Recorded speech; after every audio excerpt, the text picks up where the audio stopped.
Victor Le Boufflé, moço prático do porto de Havre, falecido aos 20 anos de idade.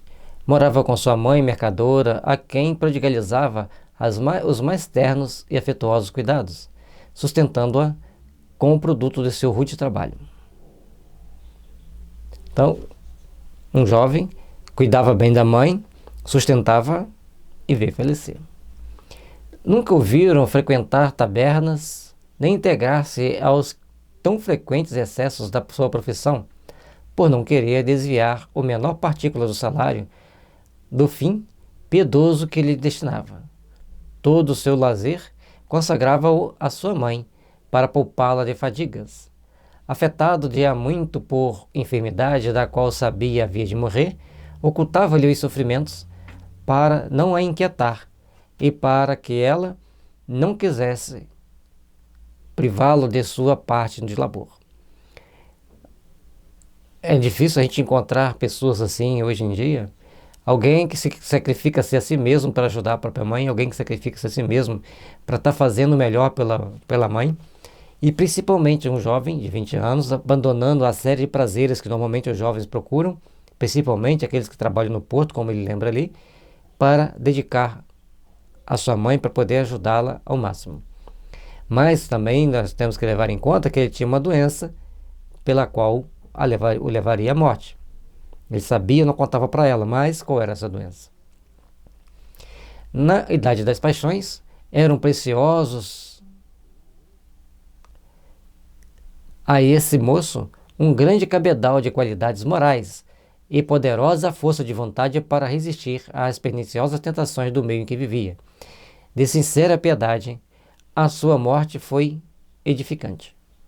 Como era uma pessoa muito digna, muito íntegra, então Kardec coloca que como ele tinha uma vida muito íntegra, a morte dele foi edificante para que todos pudessem compreender as vastas extensões e nuances que traz para nós as possibilidades da morte. Na véspera da morte, exigiu de sua mãe que fosse repousar, dizendo-lhe ter também ele necessidade de dormir. Ela teve, a esse tempo, uma visão. Achava-se, disse, em grande escuridão, quando viu um ponto luminoso que crescia pouco a pouco, até que o quarto ficou iluminado por brilhante claridade, da qual se destacava radiante a figura do filho, elevando-se ao espaço infinito. Antevendo a morte, pressentindo que ia morrer por causa das doenças que ele tinha, do que ele estava sentindo, ele pede à mãe para ir dormir, porque ele também precisava de dormir cedo, e não conta para ela, mas no momento que ele faz o desencarne, ele vai se mostrar para ela como um espírito iluminado, ascendendo ao espaço infinito. Compreendeu que o seu fim estava próximo, e, com efeito, no dia seguinte, aquela alma bem formada havia deixado a terra, murmurando uma prece. Uma família espírita conhecedora da sua bela conduta, interessando-se por sua mãe, que ficara sozinha, teve a ideia de o evocar pouco tempo após a morte, e ele se manifestou espontaneamente dando a seguinte comunicação.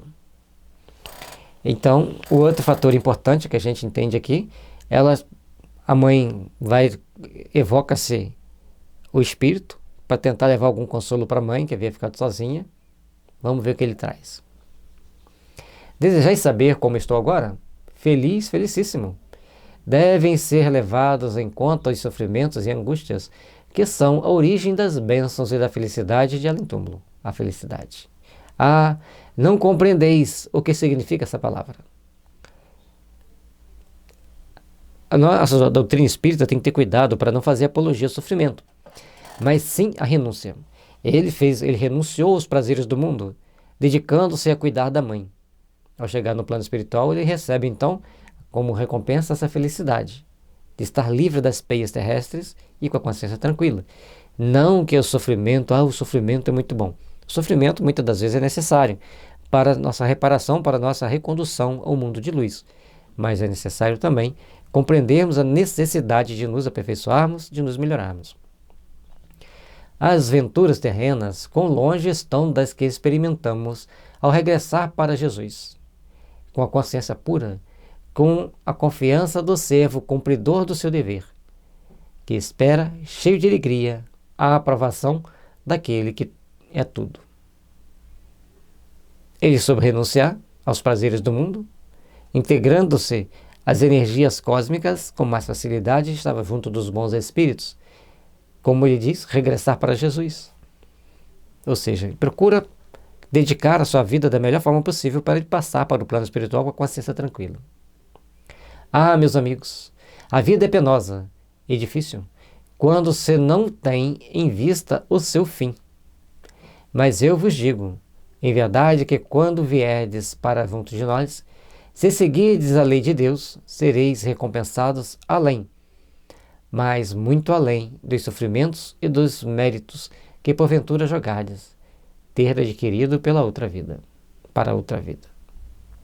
Como que nós estamos nos preparando para seguir para o plano espiritual? E quando for voltar para lá, seremos tanto mais felizes quanto melhor soubermos seguir as leis de Deus. Quanto melhor soubermos seguir as leis que nos envolvem, as leis que nos fortalecem, as leis que nos alimentam a alma. Precisamos aprender a trabalhar intimamente por nos fortalecer. Precisamos aprender a trabalhar intimamente para fazer com que sejamos grandes trabalhadores do bem, sejamos edificantes nas obras da redenção para nosso espírito. Que a misericórdia divina esteja sempre nos amparando, nos impulsionando para o bem e nos iluminando para as realizações sublimes da vida. Sede bons e caritativos, dessa caridade tão desconhecida entre os homens e que se chama benevolência. Socorrei os vossos semelhantes, fazendo por outrem mais que por vós mesmos, uma vez que ignorais a miséria alheia e conheceis a vossa. Fazer pelo outro é mais importante do que fazer por nós mesmos, porque nós já conhecemos as nossas misérias, as nossas imperfeições, as nossas dificuldades. Agora, fazer pelos outros, o trabalho para com os outros é de grande importância para todos nós. E aí, ser bom, ser caritativo e fazer o bem realmente entre todos aqueles que convivem conosco. E essa caridade que é de fazer o bem entre todos que convivem conosco é bem desconhecida e mal aceita e interpretada entre os homens. Mas tenhamos coragem, tenhamos força de fazê-la. Socorrei minha mãe, pobre mãe. O único pesar que me vem da terra. Ela deve passar por outras provas e preciso é que chegue ao céu. Adeus, vou vê-la, Vitor. É importante a gente ter essa ideia de fazer o bem, de ajudar as pessoas, de aprender a contribuir com as forças do bem. E como ele lembra ali, ele lembrava dela com pesar, com certa saudade, porque ela ia passar por outras provações mais duras, e ele pede, socorrei minha mãe. E certamente as pessoas socorriam dentro do possível. Que as bênçãos de Deus, que a luz da misericórdia divina esteja sempre nos envolvendo, nos fortalecendo, para termos coragem de seguirmos bem os caminhos do bem, seguirmos bem os caminhos redentores que nos conduzem à perfeição. Espíritos felizes, o guia do médium. Nem sempre os sofrimentos amargos na terra constituem uma expiação. Os espíritos que, cumprindo a vontade de Deus, baixam à terra como este, são felizes em provar males que para outros seria uma expiação. O sono os revigora perante o Todo-Poderoso, dando-lhes a força de tudo suportarem para sua maior glória. Então, ele provavelmente não estava espiando. Ele estava passando por alguns males para se refazer, para se fortalecer e para sentir-se mais fortalecido perante a lei de Deus, para ter mais coragem de enfrentar outras adversidades e também para purificar o perispírito. Lógico. A missão deste espírito, em sua última existência, não era a de aparato, mas por mais obscura que fosse, nem por isso tinha menos mérito, visto como não podia ser estimulado pelo orgulho. Ele tinha, antes de tudo, um dever de gratidão a cumprir para com aquela que foi sua mãe. Então ele veio para cumprir um dever de gratidão e ajudar nessa sua mãe algum despertar de algumas forças íntimas que o faria feliz por ela superar algumas adversidades. Depois deveria demonstrar que nos piores ambientes podem encontrar-se almas puras, de nobres e elevados sentimentos, capazes de resistir a todas as tentações.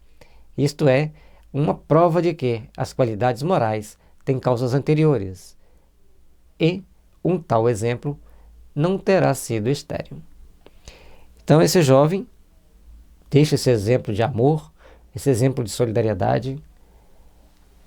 Com isso ele não passa por determinadas vicissitudes no mundo dos espíritos e tem que deparar consigo mesmo com algumas imperfeições que porventura tenha carregado, mas principalmente ele deixou, conforme mostra aqui, vários exemplos. Existem almas puras em todos os ambientes.